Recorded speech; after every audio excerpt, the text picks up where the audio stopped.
సజ్జల శ్రీధర్ రెడ్డి ముగ్గురు నా దగ్గరికి వచ్చి మేము వ్యాపారం చేసుకుంటాం, ఒక 100 కోట్ల రూపాయలు అప్పు ఇప్పించండి మీ అరబిందో కంపెనీ చేత అన్నప్పుడు నేను అరబిందో శరత్ చంద్రారెడ్డికి రికమెండ్ చేసి 100 కోట్ల రూపాయలు 100 కోట్ల రూపాయల్లో 60 కోట్ల రూపాయలు అడానికి, ఒక 40 కోట్ల రూపాయలు డీకాట్ అనే కంపెనీకి 12% సంవత్సరానికి వడ్డీ చొప్పున నేను రికమెండ్ చేసి ఇప్పించడం వాస్తవమేనన్నటువంటి విషయాన్ని నేను చెప్పాను.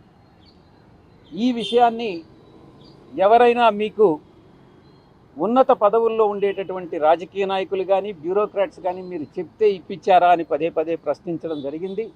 దానికి సమాధానంగా నేనే రికమెండ్ చేసి ఇప్పించాను, ఎవరు కూడా నాకు ఇప్పించమని చెప్పలేదు. ఈ యొక్క 60 కోట్లు ప్లస్ 40 కోట్లకి వడ్డీతో సహా తిరిగి రీఫండ్ చేశారా అన్నటువంటి ప్రశ్నకు సమాధానంగా 60 కోట్ల రూపాయల మీద 12% వడ్డీ రిటర్న్ చేయడం జరిగింది. 40 కోట్ల మీద వడ్డీ 40 కోట్ల ప్రిన్సిపల్ అమౌంట్ రిటర్న్ చేయడం జరిగింది. వడ్డీ మాత్రం ఇంకా ఇవ్వలేదు, అది డిస్ప్యూట్లో ఉంది అన్నటువంటి విషయాన్ని కూడా స్పష్టత ఇవ్వడం జరిగింది. ఈ యొక్క 40 కోట్లు కానీ ఈ 60 కోట్లు కానీ ఏ రకంగా వాళ్ళు యూటిలైజ్ చేశారు అన్నటువంటి ప్రశ్నకు సమాధానంగా ఈ అడాన్ అనే కంపెనీ ఎందుకు ఫ్లోట్ చేశారు, ఎవరు ఫ్లోట్ చేశారు, ఏ కారణానికి ఫ్లోట్ చేశారు అన్నటువంటి విషయం నాకు తెలియదు. ఇది రాజ్ కసిరెడ్డికి సంబంధించినటువంటి, నేను లోన్ మాత్రం ఇప్పించాను. ఆ కంపెనీలు ఏ రకంగా ఈ ఫండ్స్ను యూటిలైజ్ చేసుకున్నాయి, ఏ రకంగా దాన్ని రీఫండ్ ఇచ్చారు అన్నటువంటి విషయం రాజ్ కసిరెడ్డి మాత్రమే చెప్పగలడు. నేను సమాధానం చెప్పలేనటువంటి ప్రశ్న అన్నటువంటి దాన్ని నేను వివరంగా చెప్పడం జరిగింది సిట్ అధికారులకి. ఇక ఇంటర్ స్టేట్ అంటే ఒరిస్సాలో లిక్కర్ కొని తమిళనాడుకు మనం ట్రాన్స్పోర్ట్ చేస్తున్నాము.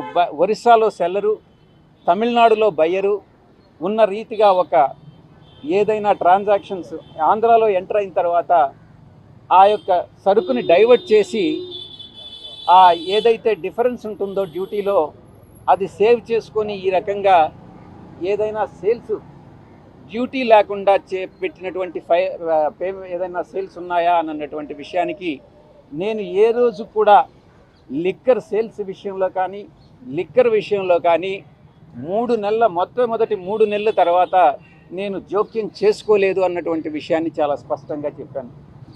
ఇవన్నీ కూడా రాజ్ కసిరెడ్డి మాత్రమే వీటికి జవాబు చెప్పగలడు, నేను చెప్పలేనటువంటి ప్రశ్నలు అన్నటువంటి విషయాన్ని చాలా స్పష్టంగా చెప్పడం జరిగింది. ఇక 4వ అంశంకి వస్తే, ఇక్కడ లోకల్గా ఉన్నటువంటి రాజ్ కసిరెడ్డి ఒక 3 కంపెనీలని పివి స్పిరిట్స్ ఇంకొక 2 కంపెనీలని లీజుకి తీసుకొని దానిలో ఉన్నటువంటి టైం కానీ మిషనరీ కానీ లీజుకి తీసుకొని దాంట్లో కొన్ని కొత్త బ్రాండ్లను ప్రొడ్యూస్ చేసి ఆ ప్రొడ్యూస్ చేసినటువంటి బ్రాండ్స్ని బెల్ట్ షాపుల ద్వారా డ్యూటీ లేకుండా అమ్మడం జరిగిందా అన్నటువంటి దాన్ని ప్రశ్నించడం జరిగింది. ఇది రాజ్ కసిరెడ్డి బదులు ఇవ్వాల్సినటువంటి అంశం. నాకు